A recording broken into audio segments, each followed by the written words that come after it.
kali ini kita akan melanjutkan perkenalan terkait dengan penggunaan software Autodesk Forma untuk analisis site, beberapa item analisis site, dan juga analisis terkait tata masa bangunan. Nah, di video sebelumnya saya sudah menjelaskan terkait dengan apa saja sih yang bisa dilakukan oleh Autodesk Forma.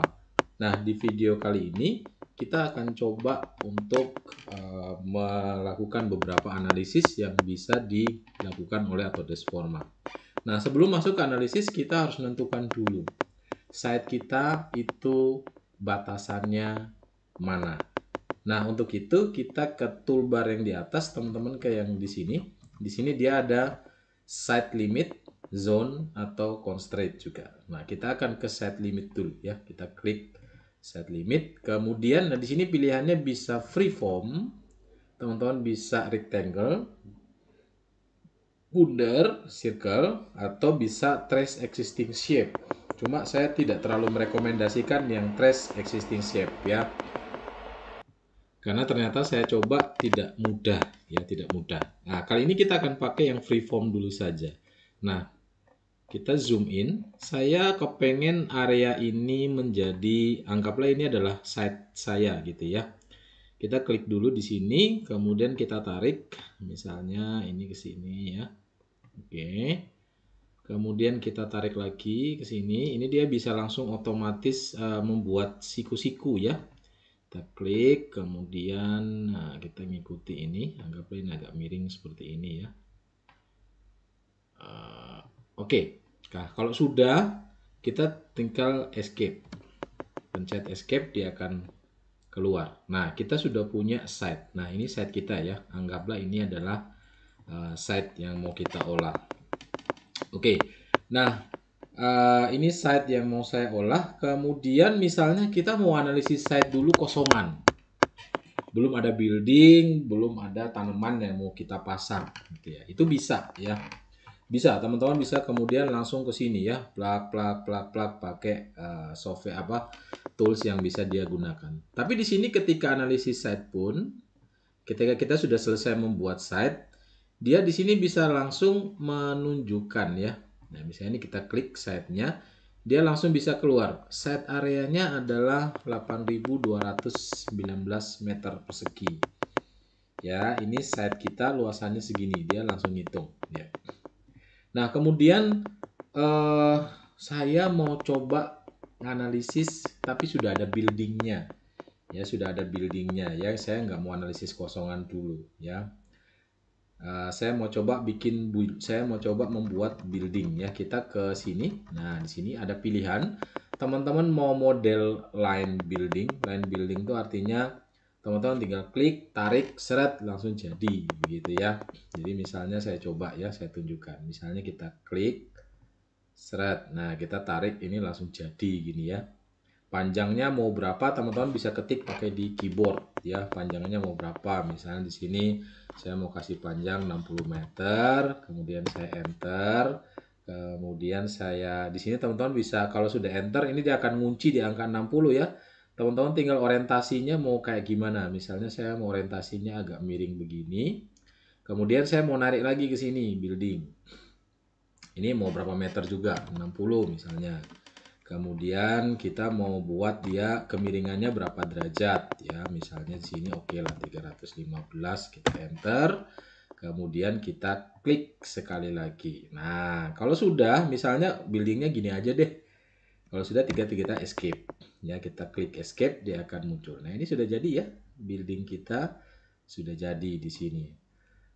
Misalnya kemudian saya mau pakai model yang lain, ini saya delete ya, klik kanan kemudian teman-teman delete, nanti dia otomatis delete. Saya mau buat building pakai basic building. Nah, misalnya di sini ya, ini saya klik saja. Nah, ini kita bisa freeform ya. Kita bisa freeform di sini. Pilihannya bisa macam-macam. Bisa freeform, bisa kotak, cube, bisa silinder. Saya tidak terlalu merekomendasikan yang terakhir ya, karena ini cukup tricky gitu ya. Saya rekomendasikan yang 3 ini aja. Kita coba yang freeform. Freeform di sini artinya begini. Saya bisa gambar baseline buildingnya. Jadi lantai dasarnya mau kayak apa? Misalnya saya klik. Teman-teman mau masukkan panjang juga bisa ya. Itu ada indikatornya ya. Bisa masukkan panjangnya berapa. Saya klik lagi. Misalnya terus ini saya klik lagi. Saya klik lagi. Terus kemudian ini juga saya klik lagi. Dia sudah otomatis siku-siku seperti ini ya. Kalau sudah, kemudian teman-teman tinggal escape, pencet escape di keyboard. Kemudian teman-teman tinggal extrude naik. Nah, dia otomatis langsung buat ya. Nah, di sini dia otomatis langsung membuat lapisan atau lantai tiap bangunannya. Dia secara otomatis akan mengasumsikan bahwa floor to floor-nya 3 meter. Meskipun nanti kita bisa edit ya. Jadi misalnya ini oke lah, kita klik aja dulu deh. Jadi gitu ya. Nah, di sini langsung keluar nih, teman-teman, ke tab di sebelah kanan akan langsung keluar. Building coverage-nya berapa? Ya.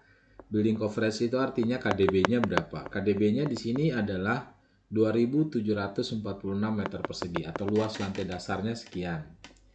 Kemudian di sini juga sudah ada gross floor area. Sudah ada juga gross internal area. Ya, nanti kalau kita otak-atik layout tiap lantai, angka ini nanti akan berubah-berubah ya. Kemudian juga ada net internal areanya berapa. Dia sudah langsung hitungkan untuk kita gitu ya. Di sini juga ada ya, jumlah lantainya berapa ini. Kemudian pail to pail-nya berapa. Misalnya saya mau ganti pail to pail 3 meter, aduh kayaknya terlalu pendek, nanti kepotong struktur bersih cuma sekitar 2,5 ya. Misalnya saya mau bikin pail to pail-nya 4 meter, bisa ya, kita ganti pail to pail 4 meter, dia otomatis berubah tadi kalau teman-teman lihat di sini tadi ya. Tadi 3 begini, saya ganti jadi 4 meter pail to pail-nya. Atau mungkin saya mau ganti jumlah lantainya nggak sebanyak ini, jumlah lantainya misalnya 5 aja. Nah, otomatis dia akan melakukan penyesuaian di model kita. Teman-teman juga misalnya mau ganti functionnya di sini belum terdefinisi. Kita mau ganti apakah dia komersil ataukah residensial. Misalnya sini saya mau buat dia residensial aja. Misalnya ini mau buat apa? Apartemen kah? Misalnya residensial ya. Teman-teman di sini juga bisa ngedit per lantai. Jadi di sini kita lihat di floor plan di sini, dia ada floor plan 1 yang diduplikat ke semua lantai. Kalau kita double klik ya. Nah, dia akan muncul seperti ini. Akan muncul denah atau shape untuk lantai 1 kayak apa, lantai 2 kayak apa, lantai 3 kayak apa, lantai 4 kayak apa, lantai 5 kayak apa. Ya, akan muncul seperti itu. Kita bisa ngedit denahnya di sini. Untuk yang mengedit denah nanti akan saya buat video sendiri ya. Kita ke basicnya dulu. Nah, kalau misalkan tidak perlu mengedit, kita klik yang di sini untuk kita balik ke layar utama. Nah, kalau sudah, misalnya ini sudah jadi building, anggaplah ini buildingnya ya. Kemudian saya mau nambah tanaman juga deh, misalnya ya. Saya mau nambah tanaman juga. Teman-teman bisa ke toolbar di atas. Nah, di sini ada ya, ada terrain path. Kemudian ada tree line, kemudian ada area with trees. Kalau tree line itu contohnya seperti ini. Saya ingin membuat tanaman di sepanjang ini, sini ya, sisi timur set saya di sini misalnya. Oke. Saya ke atas ini, kemudian saya ke tree line, saya klik. Kemudian saya mau klik di sini, tes, kemudian saya tarik ke sini. Set. Ya. Saya klik lagi, tes. Kemudian saya enter. Nah, dia akan muncul tanaman otomatis seperti ini. Tanaman ini dimensinya berapa? Ada di sini ya, teman-teman bisa lihat di sini. Di sini tinggi tanamannya 5 meteran, jarak antar tanamannya 5 meter, jarak antar tanaman ya, bukan jarak antar tajuk ya, bukan jarak antara batang pokoknya si tanaman ya. Jadi ini jarak antar tajuk. Misalnya saya mau ganti, saya pengen lebih rapet jarak antar tajuknya saya ganti jadi 1 meter misalnya. Nah, jadi jangan tambah banyak ya kalau teman-teman lihat di sini tanamannya. Jadi jarak antara tajuk terluar tanamannya itu 1 meter ya. Tingginya oke lah, kita bikin 5 meter nggak apa-apa. Gitu ya. Jadi ini sudah jadi ya. Sudah jadi, kemudian kita bisa klik di luar. Saya juga kepengen membuat area di sini ini menjadi sebuah landscape yang isinya banyak pohonnya. Teman-teman bisa pakai area with trees ini ya. Nah, kita klik misalnya, klik. Oke, saya mau pasang di mana? Oke, saya misalnya ambil dari sini. Saya tarik ke sini. Misalnya di sini saya kayak mau bikin taman gitu ya. Mau bikin taman gitu ya. Oke, saya klik. Kalau sudah kemudian saya escape. Nah, sudah jadi. Ya, sudah jadi. Tapi ini terlalu mepet ya. Oke, mungkin nanti kita bisa edit ya. Oke, ini saya edit. Klik kanan, saya edit, saya tarik dikit deh. Kok kayaknya terlalu mepet dengan buildingnya ya. Oke, jangan dekat-dekat. Nanti mana tadi? Ini gampang-gampang susah ya. Oke, mungkin ini saya delete aja, saya buat baru aja deh. Area with trees, saya garis tarik sedikit ya supaya nggak mepet dengan building. Tarik ke sini, saya tarik ke sini, kemudian saya tarik ke sini. Oke, nah ini sudah. Di sini juga sama ya, teman-teman bisa ngedit tanamannya ukurannya seberapa, ya, tingginya seberapa, kemudian jarak antar tanamannya berapa. Sini saya mau bikin agak rapat juga deh, misalnya saya mau bikin jarak antar tanamannya 3 meteran. Nah, misalnya seperti ini. Nah, udah jadi ya. Udah jadi. Nah, saya sudah punya bangunan, buildingnya. Saya juga sudah punya area vegetasinya, misalnya seperti ini. Anggaplah seperti ini gitu ya. Oke, nah sekarang saya mau melakukan analisis ya. Saya mau melakukan analisis. Yang pertama kita mau coba ngelihat ini ya, analisis terkait dengan buildingnya, area matriksnya. Kita lihat di sini. Kita udah bisa lihat bahwa site areanya 8.200-an, building coverage-nya atau KDB-nya hanya 33%, ya, 2.700 sekian. Gross floor areanya 167% dari site area. Jadi nanti kita bisa lihat KLB-nya berapa misalnya ya. Ya, KLB-nya berapa, kita ngitung, oke, KLB sekian, maka kita bisa cocokkan. Ini cocok nggak dengan peraturan terkait dengan KLB-nya? Ya, dengan KLB-nya. Nah, kalau sudah, kemudian kita juga bisa lakukan analisis yang lain. Misalnya saya mau menganalisis terkait dengan sun hour. Ya, kita coba klik di sini, sun hour analysis. Kita klik. Nanti akan keluar seperti ini. Di sini dia ada guideline juga ya. Teman-teman mau belajar step by step-nya secara detail bisa di sini. Ini saya dismiss saja. Di sini akan nanya, mau dianalisis di bulan apa, tanggal berapa? Bulan apa, tanggal berapa? Normalnya kita akan melakukan analisis terkait dengan matahari itu ada di 3 bulan ya. Bulan Juni, bulan Desember, dan bulan Maret atau bulan September ya, karena bulan Maret atau bulan September itu matahari ada di ekuator, Juni itu matahari ada di 23,5 derajat lintang utara, dan Desember matahari itu ada di 23,5 derajat lintang selatan. Nah, sekarang kita mau coba dulu yang bulan Juni ya, yang bulan Juni.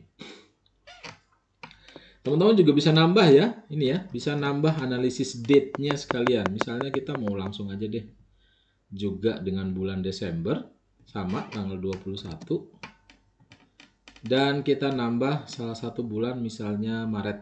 Ya, Maret sama kita mau bikin di tanggal 21 juga. Oke, kalau sudah, ya, ini sudah semua. Kemudian kita tinggal klik run analysis. Nah, dia akan jalan ya. Kita tunggu sampai dia selesai.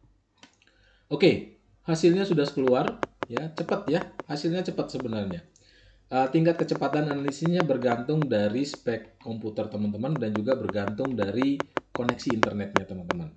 Nah, gitu ya. Jadi di sini dia sudah keluar. Teman-teman bisa klik ini ya. See analysis result-nya. Hasilnya kayak apa sih? Kita klik nanti dia akan muncul seperti ini. Nah, Oke, ini sudah keluar ya hasilnya ya. Cara bacanya bagaimana? Nah, ini yang penting ya. Cara bacanya bagaimana?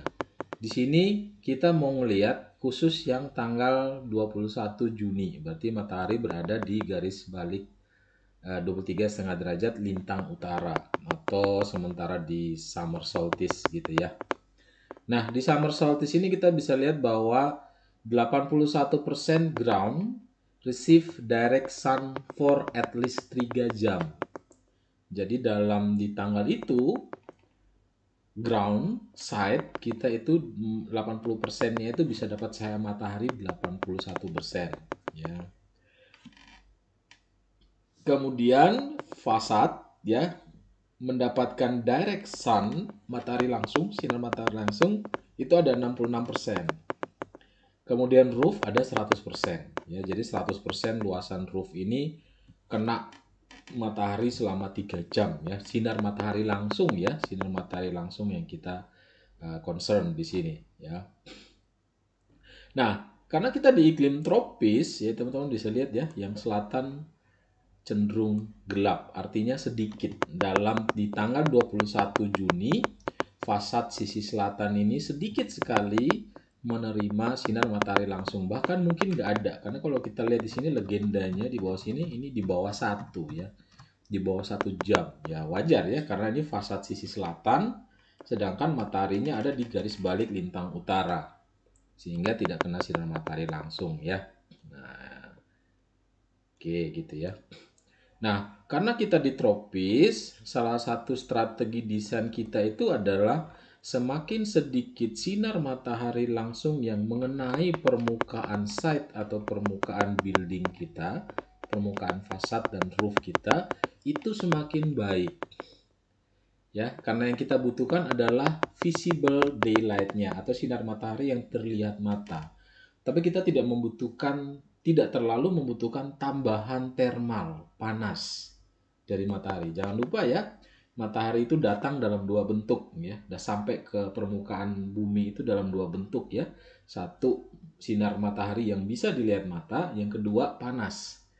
Nah, kita di tropis itu matahari sudah melimpah. Jadi, strategi desain bangunan kita adalah mengurangi jumlah panas yang jatuh di permukaan kulit bangunan atau dijatuh di permukaan site. Kenapa permukaan site juga penting? Karena ada aspek yang namanya urban heat island ya. Kalau secara teori itu kan urban heat island itu kan dipengaruhi karena faktor siang hari permukaan site dan building kita menyerap panas karena kita banyak menggunakan perkerasan dan sebagainya. Malam hari ketika atmosfer lebih dingin, panas yang tadi diserap oleh permukaan building dan site kita yang keras-keras tadi dilepaskan kembali ke atmosfer. Jadinya di malam hari itu lebih hangat ya. Terutama daerah perkotaan ya. Kalau daerah perkotaan mungkin jam 10 malam kita masih bisa gaya-gayaan nggak pakai baju karena nggak dingin. Tapi kalau udah di pinggir kota, di desa misalnya, baru jam 7 malam nggak pakai baju udah sembribit, udah menggigil mungkin ya karena dingin, anginnya. Wow. Oke, gitu ya. Jadi teman-teman bisa lihat hasilnya di sini ya, bisa lihat hasilnya di sini. Nah, sekarang kalau mau keluar kita bisa close aja ya. Kita close. Oke, kita tutup misalnya. Kemudian misalnya kita mau analisis daylight potential analysis. Ini juga bisa. Mungkin kita ke sini dulu ya. Shadow study ya. Kita ke shadow study dulu. Kita klik. Kalau misalnya teman-teman itu belum ini, jadi shadow study itu kalau ketika pertama kali teman-teman pakai itu dia tidak langsung otomatis ada ya, dia aja semacam plugin yang harus kita install dulu. Nah di sini sama ya, saya harus add dulu ya, saya klik, saya agree, nanti dia akan nambahkan ya. Jadi ini semacam plugin ya. Oke, di sini sudah edit ya statusnya, kita tutup saja window ini. Kemudian saya klik ulang lagi shadow study. Oke, kita tunggu sebentar. Nah, dia muncul ya. Oke, sekarang kita mau melakukan analisis shadow study-nya itu di tanggal berapa ya. Pada umumnya analisis yang berkaitan dengan matahari tanggalnya sama ya. Juni, Desember, sama Maret atau September di tanggal 21. Itu tanggal-tanggal krusial yang biasanya kita lakukan analisis. Misalnya kita ambil sama bulan Juni, saya mau di tanggal 21 juga, saya mau analisis pembayangan dari jam 10 pagi sampai jam 4 sore misalnya. Kemudian pembayangannya nanti di generate per berapa jam atau per berapa menit. Teman-teman bisa pilih mau tiap 5 menit, tiap 15 menit. Jadi kita mau lihat tiap 15 menit tuh bayangannya kayak apa, atau mau setengah jam, atau mau 1 jam, atau mau 2 jam. Semakin kecil ini semakin banyak gambar yang nanti dia produksi. Jadi misalnya saya mau lihat per 30 menit aja deh. Size-nya mau gede atau kecil ya. Ini nanti akan berpengaruh terhadap jumlah file yang akan kita download dari hasil analisisnya dia. Misalnya saya mau medium aja deh. Medium, oke. Supaya bayangannya lebih kelihatan, saran saya color geometrinya teman-teman centang menjadi putih. Nah, supaya ini lebih kelihatan ya. Bayangannya kayak apa ini kelihatan. Nah, ini kan bayangannya kelihatan toh. Ya, color terrainnya ini juga nggak usah dicentang juga sebenarnya nggak apa-apa. Nah, kalau sudah teman-teman bisa preview dulu. Mau lihat nih. Nah, ini kan sudah kelihatan ya. Tes, bayangannya udah jalan ya. Nah, kalau sudah preview dirasa cocok, kemudian teman-teman nanti bisa ekspor image. Klik. Nanti dia akan mengekspor gambar analisis pembayangannya per 30 menit ya, karena tadi kita minta analisisnya every 30 menit ya. Ini sudah, nah ini sudah ada ya. Studi Shadow 21juni.zip sudah ada. Dia udah otomatis download. Kalau kita buka foldernya, kita buka misalnya seperti ini. Nah, ini udah keluar ya. Jam 10, 10.30, jam 11, 11.30. Coba kita buka salah satu. Nah, ini udah kelihatan ya. Nah, ini posisinya sesuai dengan posisi kamera pada saat kita apa namanya? Mana tadi? Posisi kamera pada saat, nah ini kan ya, posisi kameranya kan seperti ini toh. Makanya produksi gambarnya jadinya seperti ini. Nah, jadi teman-teman bisa langsung ekspor dan bisa langsung jadi. Saya cukupkan dulu untuk video kali ini. Kita sudah melakukan membuat building, sudah membuat vegetasi. Kemudian kita sudah mencoba menganalisis metriknya, sun hour, dan juga shadow. Setelah ini saya akan coba menunjukkan kepada rekan-rekan bagaimana melakukan analisis terkait dengan daylight potential analysis dan juga terkait dengan noise. Ya. Terima kasih untuk kehadiran teman-teman. Sampai jumpa di video berikutnya.